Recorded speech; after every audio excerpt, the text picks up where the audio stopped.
against thy neighbor.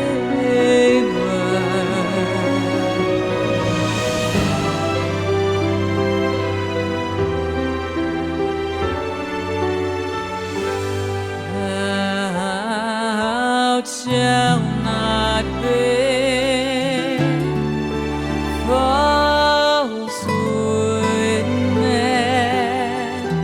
Thou shalt not bear false witness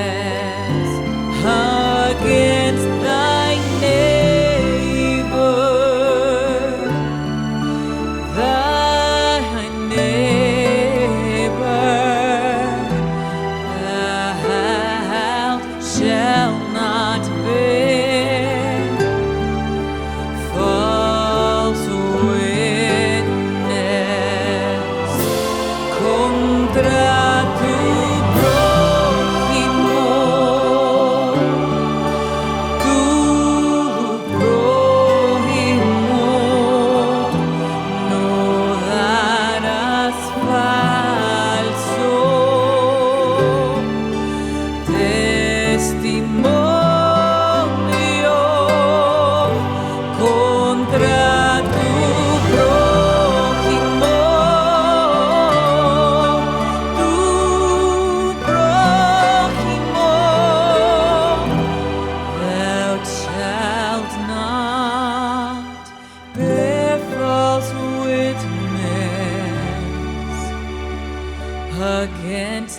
neighbor,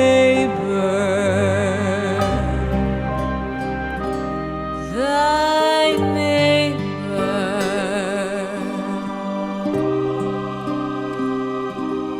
thy neighbor.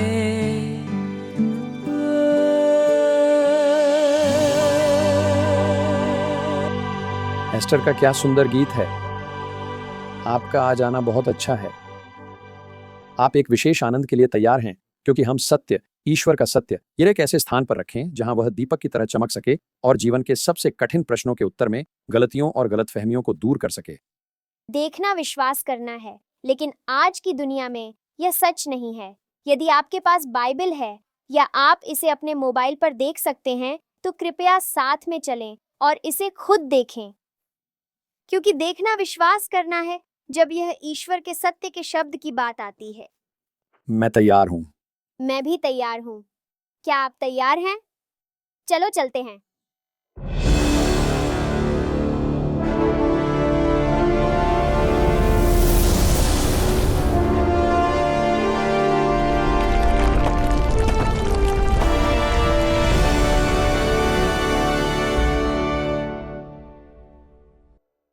आज का हमारा अध्ययन एक पुरानी समस्या पर है।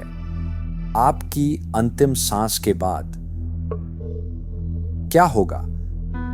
आपकी मृत्यु के बाद क्या होता है? जब आपकी आंखें इस जीवन में आखिरी बार बंद होती हैं, अगले पल में क्या होगा? क्या वे दूसरी ओर एक नई वास्तविकता के लिए खुलती हैं? क्या आप निर्वाण या यूटोपिया की यात्रा पर निकलते हैं? क्या आप स्वर्ग की ओर उड़ते हैं या दूसरी दिशा में गिरते हैं या बीच में कहीं? या क्या आप बस अस्तित्व समाप्त कर देते हैं? अब हम सुनते हैं कि लोग अपनी अंतिम सांस के बाद क्या अनुभव करते हैं। शायद आपके पास भी एक कहानी है।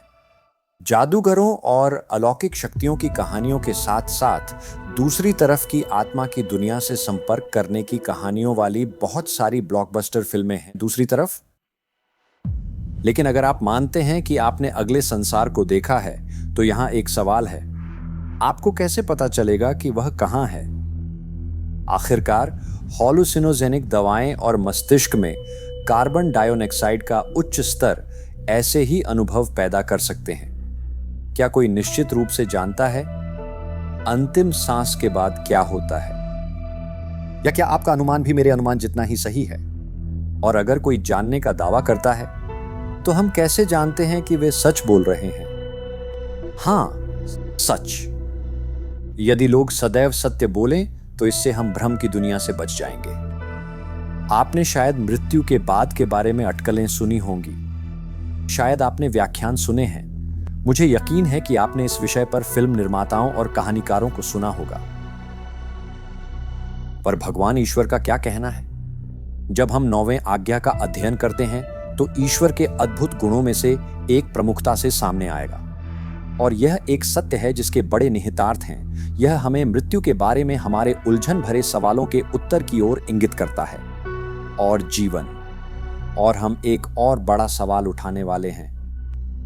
एक प्रेमी ईश्वर कैसे अनुमति दे सकता है मृत्यु और उसके साथ आने वाले दुख को? तो क्या आप सच को समझने के लिए तैयार हैं? और यह मदद करेगा अगर आप इसे बोलने के लिए तैयार हैं। जीवित इसे। आइए हम प्रार्थना के साथ अपनी आंखें और दिल खोलें ताकि हम सुन सकें सत्य जो कहता है, मैं ही मार्ग, सत्य और जीवन।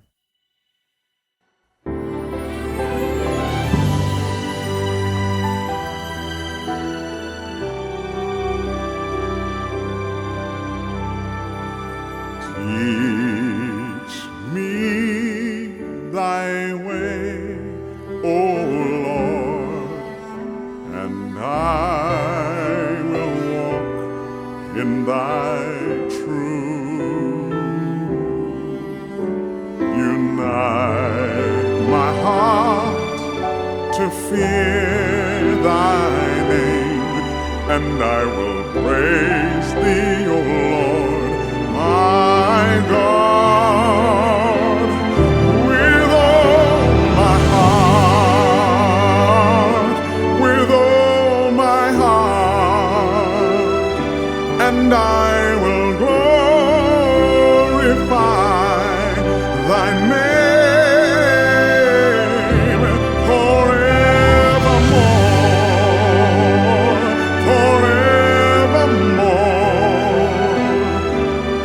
all my heart, with all my heart.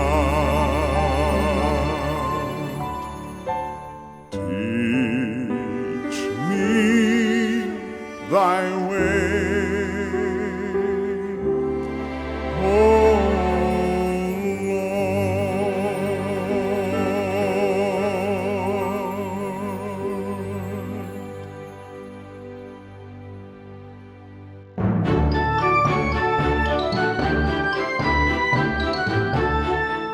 अब यह लॉगन के साथ बाइबल की कहानी है।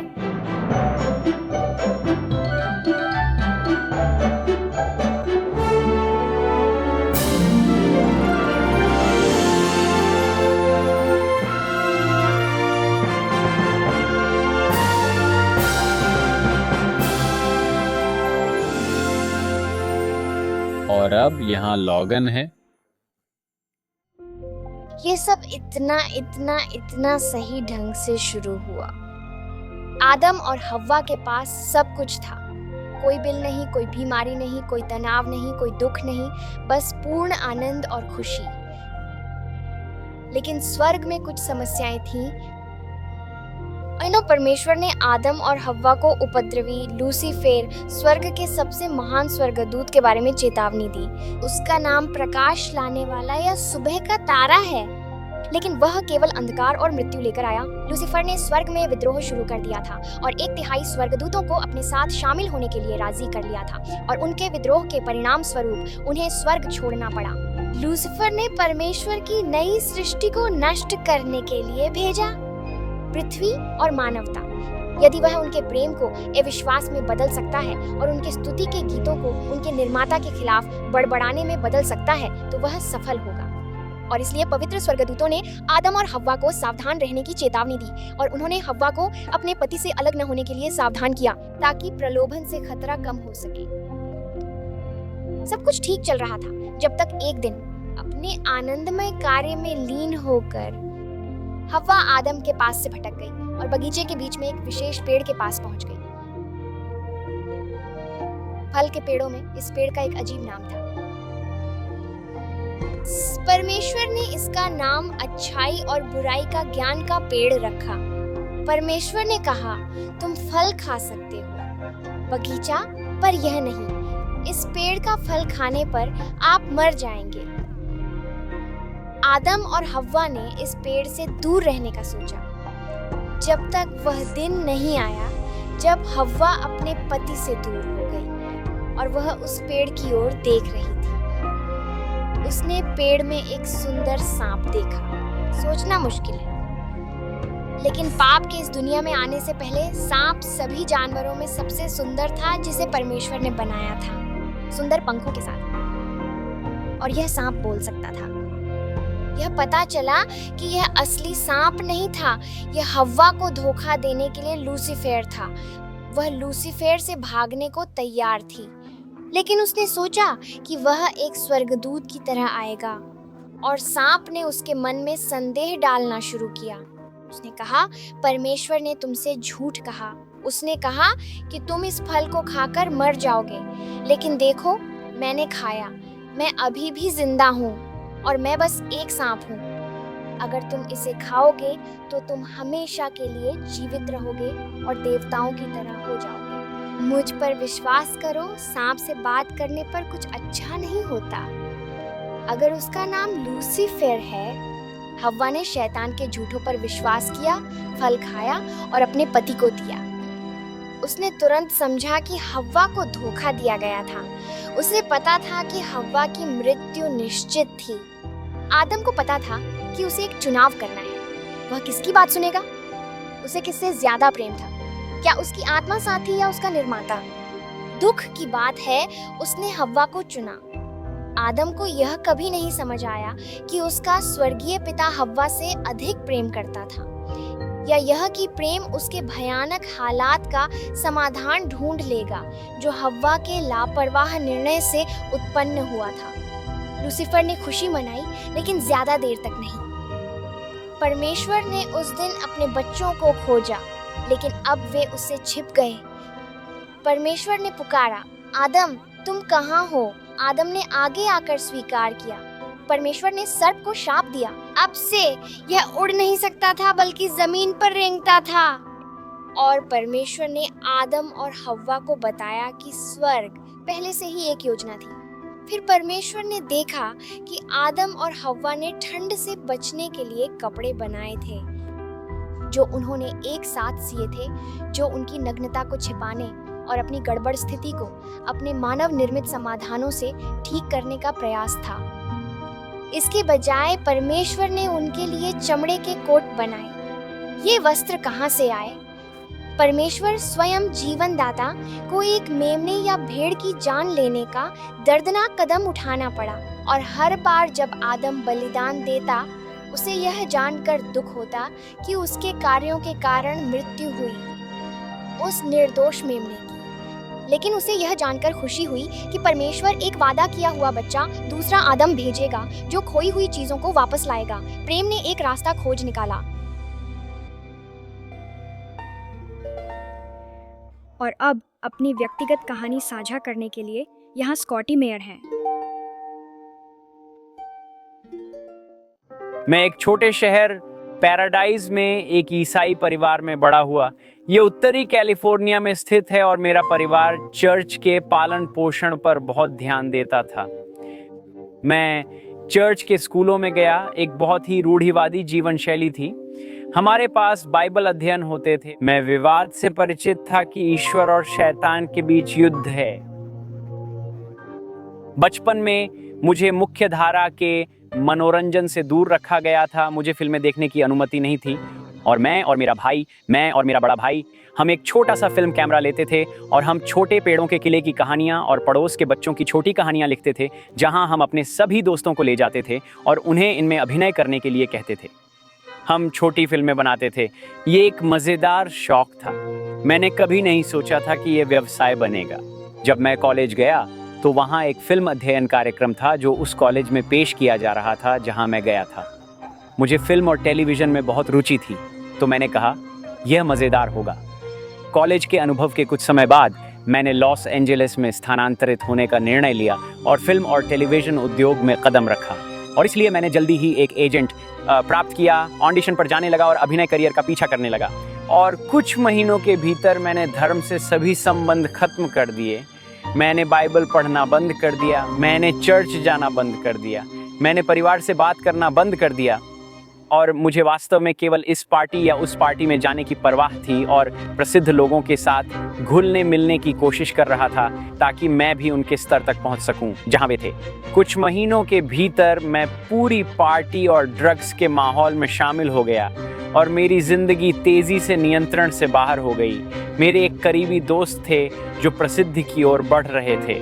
वह फिल्में साइन कर रहे थे और बेवर्ली हिल्स में रहने लगे थे। उसके पास सब कुछ था जो मैं पाने की कोशिश कर रहा था।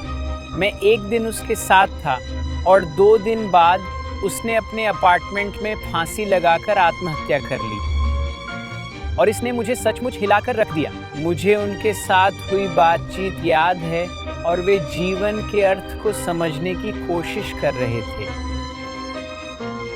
और वह बौद्ध धर्म को देख रहा था और विभिन्न धर्मों में रुचि रख रहा था। और आप जानते हैं, वह मुझसे गहरी बातें करता था और मैं यहाँ था, एक छोटे से शहर पैराडाइज का ईसाई जिसके पास बाइबल का ज्ञान था।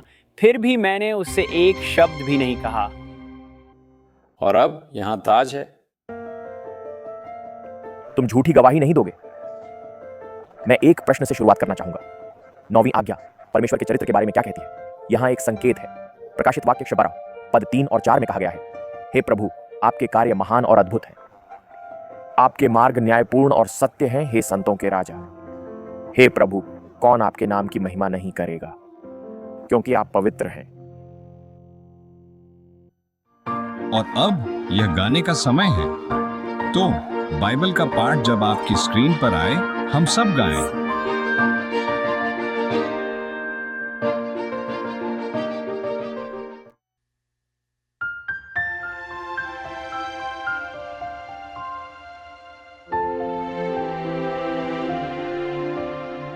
They sing the song of Moses, the servant of God. and the song of the Lamb, saying, "Great and marvelous are thy works, Lord God Almighty. Just and true are thy ways, O King of saints. Who shall not fear thee, O Lord, and glorify thy name? For thou alone art holy, for all nations shall come and worship before thee, for thy judgments are made manifest.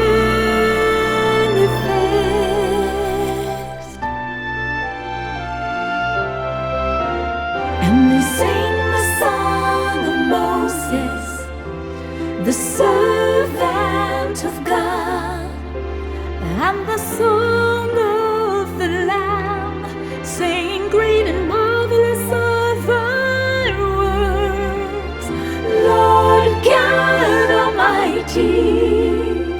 Just and true are thy ways, O King of saints. Just and true, just and true are thy ways, O King of saints. Just and true, just and true are thy ways, O King of saints. Revelation 15:3 and 4. Just and true are all thy ways, O King of saints.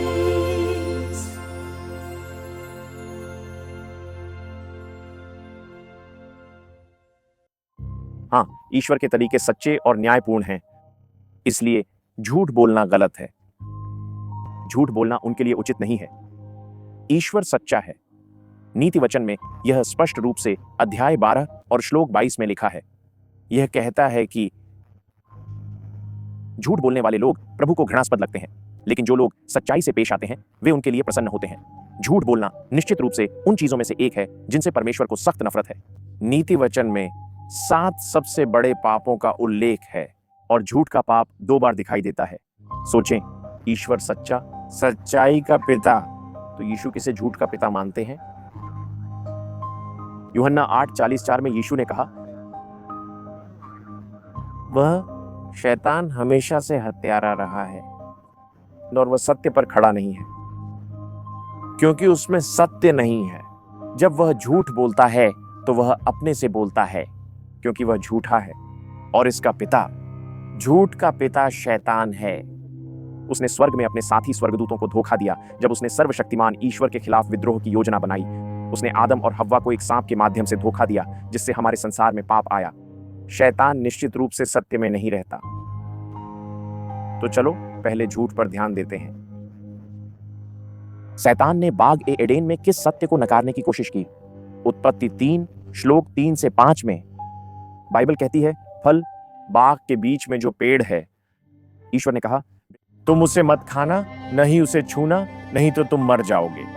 और सांप ने महिला से कहा, तुम सच में नहीं मरोगी। ईश्वर जानता है जब तुम खाओगी तब तुम्हारी आंखें खुलेंगी, तुम देवताओं की तरह हो जाओगी। फिर यजेकिल के 18वें अध्याय में 1 और 20वां पद, प्रभु का वचन फिर से आया, यह कहते हुए कि जो आत्मा पाप करती है वह अवश्य मरेगी।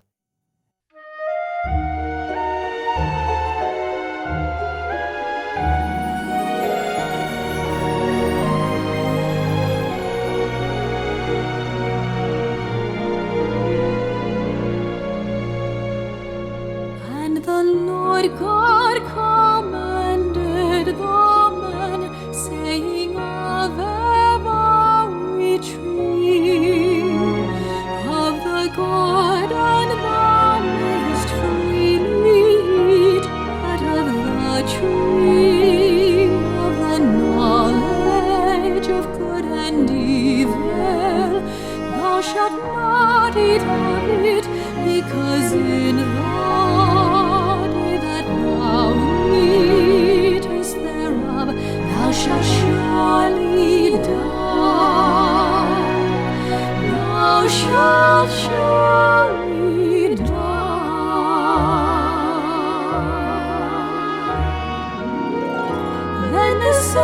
said unto the Lord, He shall not surely die.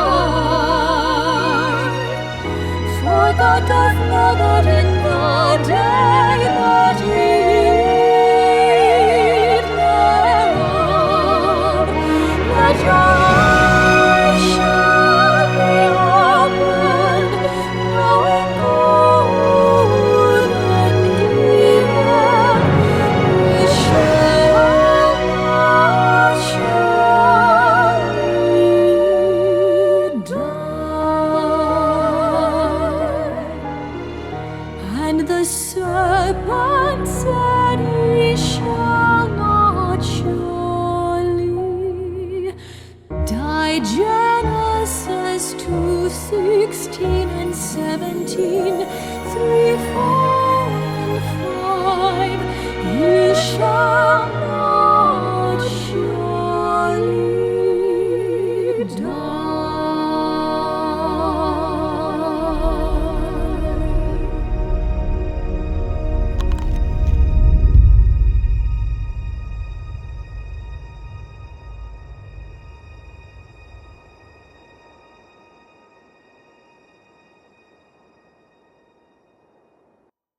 तो यह है, ईश्वर ने कहा तुम इसे खाकर मर जाओगे, जो पाप करता है वह मरेगा। लेकिन शैतान ने कहा तुम नहीं मरोगे, तुम हमेशा जीवित रहोगे, तुम्हारी आंखें खुलेंगी।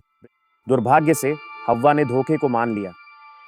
उसने न केवल शैतान के झूठ को माना, बल्कि उसने सोचा कि ईश्वर ने भी झूठ बोला। अब इसे सोचिए, उसने सोचा कि उसके पिता ने झूठ कहा। अब तुम देख सकते हो कि क्यों ईश्वर ने अपने शीर्ष 7 पापों में झूठ को 2 बार शामिल किया। क्या तुम देख सकते हो कि यह आज्ञा ईश्वर के स्वभाव को दर्शाती है, केवल एक सत्य के रूप में? इसे मानो या नहीं, शैतान का पहला झूठ, तुम नहीं मरोगे, तुम हमेशा जीवित रहोगे, वह घटना वास्तव में अमर आत्मा के इस विचार की शुरुआत थी। यह सिद्धांत है कि आत्मा कभी नहीं मरती। क्या यीशु ने सही किया? मानवता और मृत्यु के बारे में तुम्हें यकीन है कि उसने किया, और यह सुनिश्चित करने के लिए कि कोई इसे न चूके, उसने केवल एक उपदेश नहीं दिया, उसने एक वास्तविक उदाहरण का उपयोग करने का निर्णय लिया। तो एक तरह से एक मृत। लॉरा हमें इसके बारे में बताएगी। यह एक अद्वितीय वास्तविक जीवन का उदाहरण है। मैं इसे नए नियम की सबसे उम्मीद जगाने वाली कहानियों में से एक मानता हूँ। यह यूहन्ना 11 में है। यह लाजर की कहानी है, जो यीशु के करीबी दोस्तों में से एक था, जो बीमार हुआ और मर गया। लेकिन यीशु ने अपने शिष्यों को यह बताते हुए मृत्यु के बारे में सिखाया। यीशु ने यूहन्ना 11 में कहा, हमारा मित्र लाजर सो गया है, लेकिन मैं उसे जगाने जा रहा हूँ। तब शिष्यों ने कहा, प्रभु, यदि वह सो रहा है तो वह ठीक है। तब यीशु ने उन्हें सीधे कहा, लाजर अब नहीं है। मैं पुनरुत्थान और जीवन हूँ। जो मुझ पर विश्वास करता है वह भले ही मर जाए, फिर भी वह जीवित रहेगा। और जो कोई मुझ पर विश्वास करता है वह कभी नहीं मरेगा।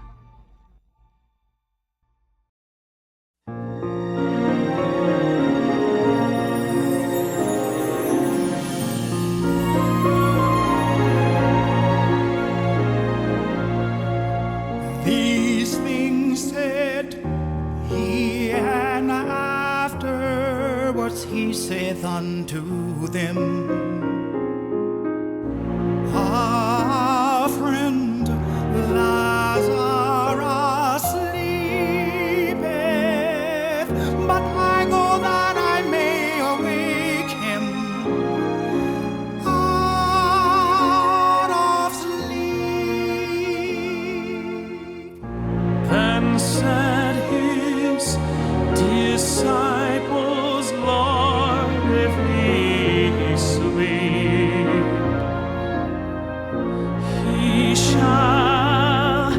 he shall do well.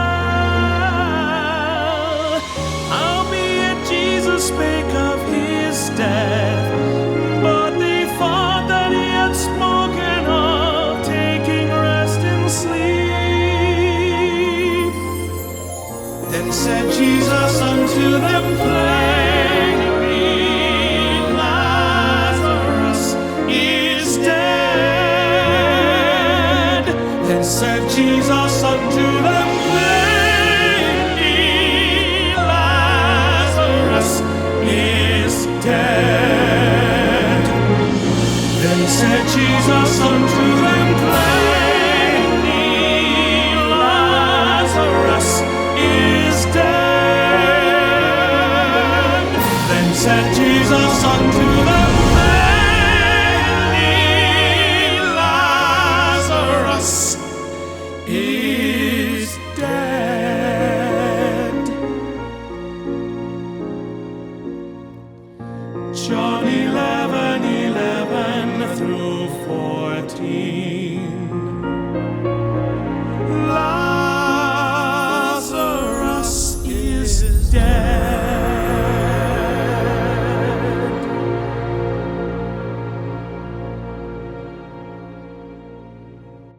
क्या तुमने वह सुना? यीशु यही सिखा रहे थे। पहले एक गंभीर समाचार है। मृत्यु की नींद केवल एक नींद है। कोई चेतना नहीं थी। लाजर की मृत्यु के 4 दिन बाद यीशु ने उसे कब्र से बाहर निकलने की आज्ञा दी और वह बाहर निकल आया। लेकिन लाजर ने उन 4 दिनों में कुछ भी नहीं देखा। उसने स्वर्ग में उड़ने की कोई कहानी नहीं बताई। अगर ऐसा होता तो कोई भी बाइबल लेखक इसे छुपाता नहीं। तो निष्कर्ष ये है, लाजर की मृत्यु के साथ एक बड़ा सन्नाटा था। लेकिन अब अच्छी खबर, यीशु बोलते हैं, अगर तुम मुझ पर विश्वास करते हो, जीवन दाता, जब तुम मरोगे तो यह हमेशा के लिए नहीं होगा। तुम हमेशा के लिए नहीं सोओगे। पुनरुत्थान के दिन मैं वादा करता हूँ कि मैं तुम्हें मृत्यु की नींद से जगाऊंगा। यह वह वादा है जो यीशु ने मृतक के बहनों मार्था और मरियम से किया जब वह लाजर की कब्र के पास गए। मार्था ने कहा, प्रभु, मैं जानती हूँ कि तुम ऐसा करोगे। फिर यीशु ने उन्हें एक अद्भुत आश्चर्य दिया। उस बड़े पुनरुत्थान के दिन का इंतजार करने के बजाय यीशु ने तब अपने संशयवादियों को अपनी दिव्यता का स्पष्ट प्रमाण देने का निर्णय लिया, जबकि अपने विश्वास पात्र अनुयायियों को जागृत करके उनके प्रति अपनी कोमल करुणा दिखाई, लाजर को जीवन देना। इस पर सोचें, अगर मृत्यु एक नींद है, क्या बाइबल कहती है कि मृत्यु में आत्मा पूरी तरह से अचेत हो जाती है? स्लोमन इस प्रश्न का स्पष्ट उत्तर प्रीति में देता है, अध्याय 9, 5, 6 और 10 में। आइए हम इसे मिलकर पढ़ें।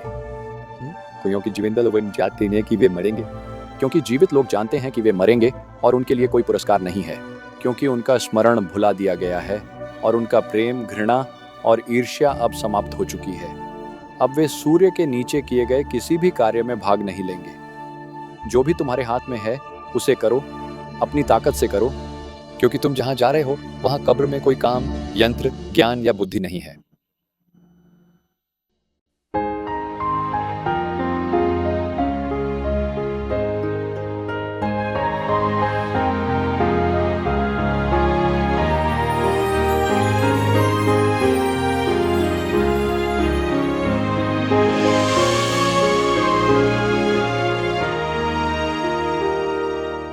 For the living know that they shall die, but the dead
goest.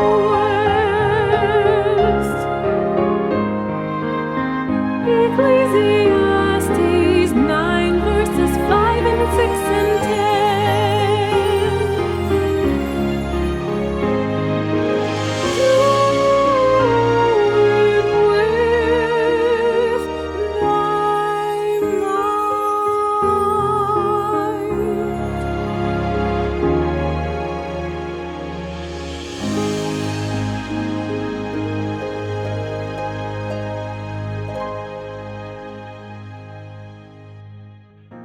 यह तो सीधा है ना? कुछ का मानना है कि सुलेमान ने ये शब्द इसलिए लिखे क्योंकि वह गहरे अवसाद में थे।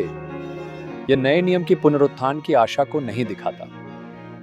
तो हम कैसे जानें कि ये पंक्तियां पवित्र आत्मा की प्रेरणा से लिखी गई हैं? क्या सुलेमान ही उदास है?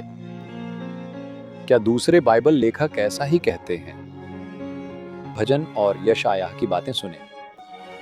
भजन 115 पद 17। मृतक प्रभु की प्रशंसा नहीं करते, न ही कोई जो चुप्पी में जाता है। और यशायाह 30 पद 18 और 19। और कब्र तेरी प्रशंसा नहीं कर सकती, मृत्यु तुम्हारा उत्सव नहीं मना सकती। जो लोग गड्ढे में उतर जाते हैं वे तेरी सच्चाई की आशा नहीं कर सकते। जो जीवित है वही तेरी स्तुति करेगा, जैसा कि मैं आज करता हूँ। हाँ, कब्र में खामोशी, प्रशंसा की कोई संभावना नहीं। यही बाइबल का चित्र है।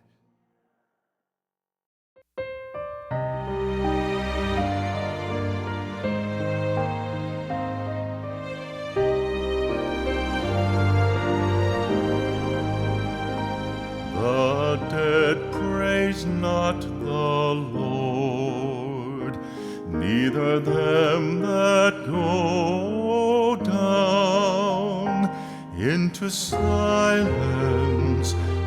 silence, neither them that go down into silence, neither them that go down into silence.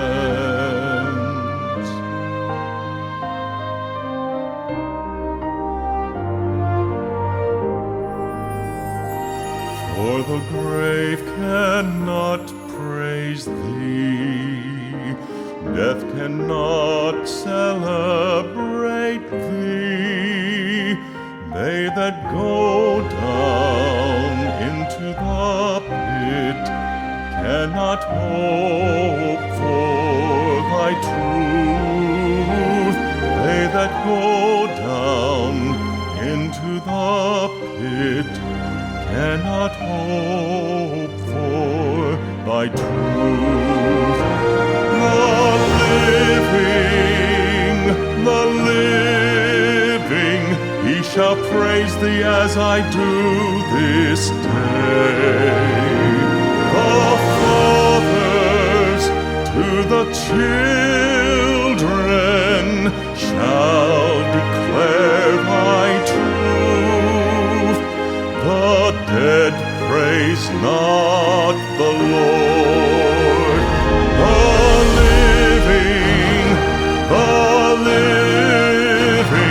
he shall praise thee as I do this day. The fathers to the children shall declare thy truth. The dead praise not the Lord.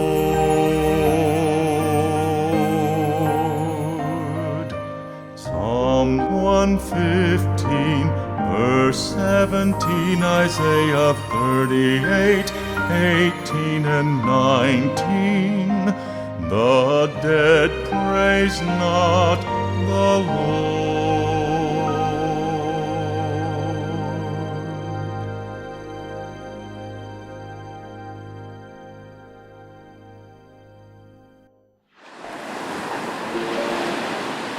अब Scottie mayor अपने व्यक्तिगत गवाही का निष्कर्ष साझा करेंगे। मेरे भाई का 10 साल का हाई स्कूल पुनर्मिलन आया, जिसमें वह स्कूल में मुझसे एक कक्षा आगे था। और यह हमारी ईसाई अकादमी में वापस आ गया, जहां हम उत्तरी कैलिफोर्निया में पढ़ते थे। और उसने मुझसे पूछा कि क्या मैं उसके साथ आना चाहता हूं, और पहले तो मैंने कहा नहीं, मैं वहां जाकर ईसाइयों के समूह के बीच नहीं रहना चाहता और यह मेरे लिए नहीं है। और उसने मुझसे विनती की और कहा कि हम खूब मज़ा करेंगे, हम इसे भाई की यात्रा बनाएंगे, और इसलिए मैं सहमत हो गया। ये वाकई दिलचस्प था। जैसे जैसे हम स्वर्ग के करीब पहुंचते गए, ये सारी यादें मेरे दिमाग में वापस आने लगी और मुझे याद आने लगा, आप जानते हैं, जब मैं बच्चा था तब हमारे यहाँ चर्च से संबंधित सभी कार्यक्रम आयोजित होते थे। और जब हम चर्च स्कूल के पास पहुँचे तो मेरे माता पिता के कुछ दोस्त मेरे भाई और मुझसे मिले और उन्होंने कहा, टॉमी, स्कॉटी, तुम लोग कैसे हो? ओह आदमी, हमें तुम्हें देखे हुए बहुत समय हो गया है। हमने सुना है कि तुम हॉलीवुड गए हो। तुमने किस फिल्म पर काम किया? तुमने किस सेलिब्रिटी से मुलाकात की? और यही सब कुछ था जो सभी लोग पूरे सप्ताहांत बात करना चाहते थे। और सिर्फ एक बच्चा था जो हर किसी को मेरे भाई और मेरे साथ इस तरह से पेश आते हुए देख रहा था। खैर, वह बड़ा होकर एक समस्याग्रस्त बच्चा था। सबसे पहले ड्रग्स लेने की कोशिश की, सबसे पहले स्कूल से बाहर निकाला गया और उसका अतीत बहुत कठिन था। वह इस अनुभव को घटित होते हुए देख रहा था और वह मेरे भाई और मेरे पास आया और उसने कहा, हे टॉमी, स्कॉटी, तुम जानते हो, ये सभी लोग जानना चाहते हैं कि तुमने इस दुनिया में क्या किया है, लेकिन मेरे पास तुम्हारे लिए एक गंभीर प्रश्न है। यीशु के साथ तुम्हारा रिश्ता कैसा है? मैं बस सोचने लगा, क्या तुम मजाक कर रहे हो? तुम जैसे। उसने कहा, क्यों नहीं तुम मेरे घर आओ, मैं तुम्हें बताना चाहता हूं कि यीशु ने मेरे जीवन में क्या किया।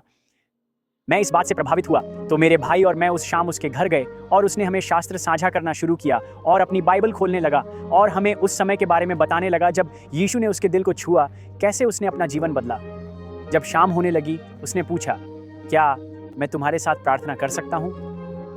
मैंने कहा, ठीक है, मैं प्रार्थना करता था, इससे क्या नुकसान होगा? हम प्रार्थना के लिए इकट्ठा हुए, सिर्फ 3 लोग, मेरे भाई, मेरा दोस्त और मैं, और मेरे भाई के पास उसका बॉक्सर कुत्ता था। जैसे ही हम प्रार्थना करने लगे, अचानक बॉक्सर कुत्ते के बाल उसकी गर्दन के पीछे खड़े हो गए और वह हमसे पीछे हटने लगा। और यह ऐसा था, वह हवा में भौंकने लगा जैसे वह कमरे में किसी चीज़ पर हमला करने वाला था। हमने सोचा यह मज़ेदार था, कुत्ता ऐसा नहीं करता था। हमने उसे शांत किया, शायद बाहर कोई जानवर था। और जब हम प्रार्थना करने के लिए एकत्र हुए तो वहाँ एक नटक क्रैकर था जो रसोई के काउंटर पर बैठा था। और अचानक इस नटक क्रैकर की टोपी, हमने अपने सिर इस तरह झुकाए और नटक क्रैकर की टोपी उसके सिर से गिर गई, हमारे सामने आई और दीवार से टकरा गई। और ये मुझे बहुत डराने वाला था। मैंने कहा, रुक जाओ, मुझे पता है कि यह क्या है। मुझे पता है कि यहाँ कोई मृत लोग नहीं हैं। ये कमरे में एक दानव था। मैंने अपने भाई को सुबह हवाई अड्डे ले जाने के लिए कहा। मैंने एक टिकट खरीदी और लॉस एंजलिस वापस आया और यह अनुभव मेरे दिमाग में बना रहा। एक दिन मैं अचानक जागा और कहा, मुझे ईश्वर नहीं चाहिए। यह सचमुच एक छोटा सा समझौता था, एक छोटा सा कदम था, जब तक कि मैं ईश्वर से बहुत दूर नहीं चला गया। जब मैंने समझा और मुड़ा तो मुझे एहसास हुआ कि मैं खो गया था और अंदर से पूरी तरह से मृत था। इसलिए मैंने प्रार्थना करना शुरू किया, हे ईश्वर, मेरी मदद करें, मुझे बचाएं, मुझे कोई दिखाएं। 1 महीने बाद एक लड़का मेरे पास आया और बाइबल अध्ययन करने लगा, जिससे मैंने ईश्वर के साथ अपना रिश्ता फिर से पाया। और आप जानते हैं, यह बहुत बढ़िया था। ये 2 ड्रग डीलर हमारे नीचे वाले अपार्टमेंट में रहने आ गए और उन्होंने हमारे साथ दोस्ताना व्यवहार करना शुरू कर दिया। और मेरा दोस्त वहां जाने लगा और उन्हें साक्षी देने लगा। और जब वे अपने ड्रग्स पैक कर रहे थे तो वह उनके साथ यीशु और उद्धार के बारे में बात कर रहा था। मैंने कहा, यह शानदार है, हम ड्रग डीलरों को बदलने जा रहे हैं। लेकिन अचानक मेरा दोस्त देर रात घर आने लगा और अचानक दवाइयाँ मेरे घर में वापस आने लगीं और मैं फिर से उस दुनिया में फंस गया। लेकिन आप जानते हैं, मैं ईश्वर की प्रशंसा करता हूं कि वह हमारी प्रार्थनाओं का उत्तर देता है। मेरे पास और कोई जगह नहीं है और मैं आपसे दूर हो रहा हूं। कृपया मुझे मदद करने वाला कोई भेजें सही रास्ते पर लौटने के लिए। और मैं आपको बताता हूं, उसने मुझे एक महिला भेजी। वह लोमा लिंडा के एक स्कूल में पढ़ने जाती थी और वह मेरे एक मित्र से मिलने आ गई।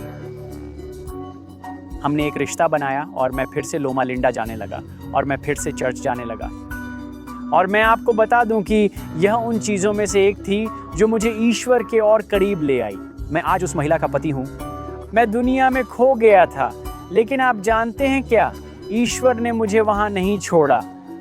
अगर मैं अपने जीवन के बारे में सोचता हूँ और उन सभी अनुभवों के बारे में जब उसने मुझसे संपर्क करने की कोशिश की, तो मैं ही था जो उसे लगातार नन कह रहा था। पर तुम जानते हो, वो कभी रुका नहीं। और जब उसने मेरा दिल वापस जीत लिया, उसने मुझे कभी नहीं डांटा, उसने मुझे सजा नहीं दी, उसने प्यार से मुझे अपने साथ जोड़ने की कोशिश की। और अब यहां ड्वेन है। हमने अंतिम सांस के बाद क्या होता है इस पर विचार किया है। हमने स्वर्ग जाने के समय पर विचार किया है, लेकिन क्या हम स्वर्ग में जाएंगे? क्या हर कोई वहां पहुंचता है, चाहे वे यहां कैसे भी रहें? बाइबल में प्रकाशित वाक्य की पुस्तक में इसका उत्तर है छंद 6 से 8। यह कहता है, सिंहासन पर बैठा हुआ कहता है, मैं अल्फा और ओमेगा हूं, शुरुआत और अंत। मैं प्यासे को जीवन के जल के स्रोत का पानी दूंगा। जो जीतता है वह सब चीजें पाएगा और मैं उसका ईश्वर रहूंगा और वह मेरा पुत्र होगा। पर कायर, अविश्वासी, घिनौने, हत्यारे, अनैतिक, जादूगर, मूर्ति पूजक और सभी झूठे लोग आग और गंधक की झील में अपनी जगह पाएंगे, जो दूसरी मृत्यु है, मृत्यु। क्या आपको वह गाना याद है जब हम सभी स्वर्ग में जाएंगे? तो हम सभी उन लोगों का उल्लेख करते हैं जिन्होंने यीशु का उपहार, जीवन का जल स्वीकार किया है। वह हमें जीतने में मदद करता है। जो लोग हत्या करते हैं, जो लोग झूठ बोलते हैं, वे दिखा रहे हैं कि वे ईश्वर के उपहारों को अस्वीकार कर रहे हैं। वे अकेले हैं। यह ध्यान दें कि यह पाठ भविष्य में पापियों के लिए आग और गंधक की झील में दूसरी मृत्यु का अनुभव करने का संकेत देता है। यह केवल न्याय दिवस के बाद ही होगा। यीशु और उनके शिष्य सभी यह बताते हैं कि न्याय दिवस आने वाला है। तो इसका क्या मतलब है? नरक की आग अब नहीं जल सकती। किसी को उनके न्याय के दिन से पहले नरक में भेजना समझ में नहीं आता। ईश्वर का उद्देश्य पापियों को बचाना है, उन्हें जलाने की इच्छा नहीं है। इसलिए कृपया याद रखें कि नरक से बचना और स्वर्ग पाना है, लेकिन यह सब भविष्य में है। अब एक और सवाल है। बाइबल हमें बताती है कि हमारे दिवंगत प्रियजन सो रहे हैं, लेकिन क्या आत्मा की दुनिया है? हमें भूतों और आत्माओं के बारे में क्या मानना चाहिए? क्या हमारे दिवंगत परिवार के सदस्यों में भूत प्रेत और माध्यम तथा भूत प्रेत की क्रियाएं होती हैं, जिन्हें हम में से कुछ लोगों ने देखा होगा, जिनके बारे में कुछ लोगों का मानना है कि वे संरक्षक स्वर्गदूतों की तरह हमारी देखभाल करते हैं? बाइबल इन विषयों पर क्या कहती है? तो इसे ध्यान में रखें। यहाँ कुछ नए नियम के पाठ हैं जिन पर ध्यान देना चाहिए। दूसरा कुरिन्थियों 11, 14 और 15 में कहा गया है, और कोई आश्चर्य नहीं, क्योंकि शैतान स्वयं जीवन के दूत में परिवर्तित हो गया है। इसलिए यह कोई आश्चर्य की बात नहीं है कि उसके मंत्री भी धर्म के मंत्रियों के रूप में बदल सकते हैं। इफिसियों के पत्र का 6 अध्याय और 12वां पद कहता है, क्योंकि हम मांस और रक्त के खिलाफ नहीं लड़ते, बल्कि प्रधानताओं, शक्तियों और इस संसार के अंधकार के शासकों के खिलाफ लड़ते हैं। हम उच्च स्थानों में आध्यात्मिक बुराइयों के खिलाफ भी लड़ते हैं। ये पाठ हमें याद दिलाते हैं कि लूसीफर, जो एक सुंदर सांप के रूप में प्रकट हुआ और झूठ बोला, वह जीवन के एक दूत में भी बदल सकता है। उसका नाम लूसीफर का अर्थ है प्रकाश या दिन का तारा। और इससे भी महत्वपूर्ण बात यह है कि उसके साथी दूत या दानव भी धर्म के मंत्रियों के रूप में परिवर्तित हो सकते हैं। वाह! और वे आसानी से अपने रूप और आवाज को हमारे मृत प्रियजनों के समान बना सकते हैं। आध्यात्मिकतावादियों का दावा है कि वे खोए हुए प्रियजनों से बात कर सकते हैं। वे अक्सर केवल एक क्रिस्टल बॉल के माध्यम से बातचीत का नाटक कर सकते हैं, लेकिन कभी-कभी मुठभेड़ इतनी वास्तविक होती है, नकली इतने सही होते हैं कि आपको यह एहसास नहीं होता कि आप उसी सांप से बात कर रहे हैं जिसने हव्वा को भी धोखा दिया। मुझे लगता है कि यह शैतान की योजना का हिस्सा है, जो बाइबल की वास्तविक आशा का मुकाबला करने की कोशिश कर रहा है, जैसे पुनरुत्थान और स्वर्ग। शैतान खुद को दुनिया का उद्धारक बताना चाहता है। वह चाहता है कि हम समझें कि वह मृत्यु को हरा सकता है। वह राजाओं का राजा बनना चाहता है। इसीलिए उसके धोखों में फंसना महत्वपूर्ण नहीं है, खासकर उस संवेदनशील समय में जब हम शोक में होते हैं। तो धोखे में न पड़ना संभव कैसे है? बाइबल यशायाह की पुस्तक के अध्याय 8 श्लोक 16 और 19 से 20 में हमें बताती है, गवाही को बांधो, अपने शिष्यों में कानून को सील करो, और जब वे तुमसे कहेंगे उन लोगों की तलाश करो जिनके पास आत्माएं हैं। क्या लोगों को अपने ईश्वर की तलाश नहीं करनी चाहिए? जीवितों के लिए मृतकों की ओर, कानून और गवाही के लिए। यदि वे इस शब्द के अनुसार नहीं बोलते तो उनमें कोई प्रकाश नहीं है।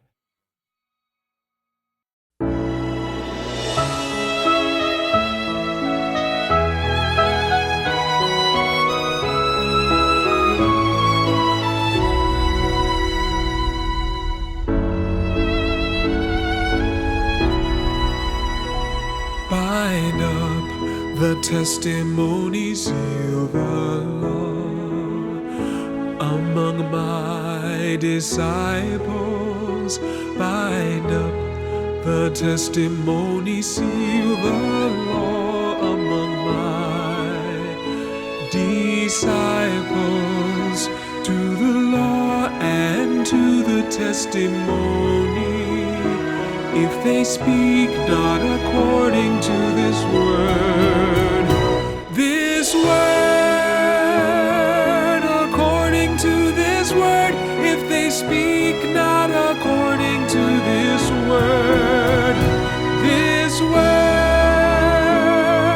according to this word, if they speak not according to this word, it is because there is no light in them.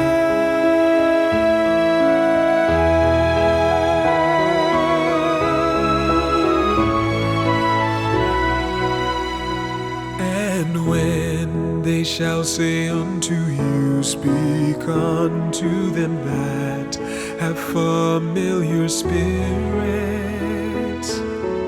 and unto wizards that peep and that mutter, should not a people seek unto their God, for the living unto the dead, if they speak not according to this word, according to this word, if they speak not according to this word, according to this word, if they speak not according to this word, it is because there is no light in them. Isaiah 8:16, 19, and 20. This word, according to this word, if they speak not according to this word, according to this word, if they speak not according to this word, it is because there is no light. It is because there is no light. It is because there is no light in them.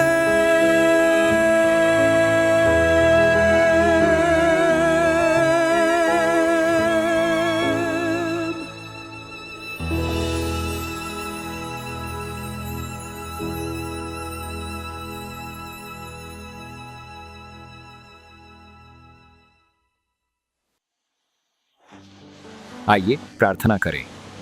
स्वर्ग में पिता, कभी कभी सत्य का अनुभव करना कल्पना से भी अजीब होता है। इसे स्वीकार करना कठिन है।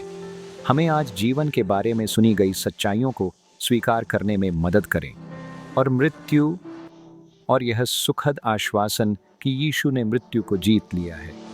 हमें डरने की जरूरत नहीं। यीशु के नाम से आमीन।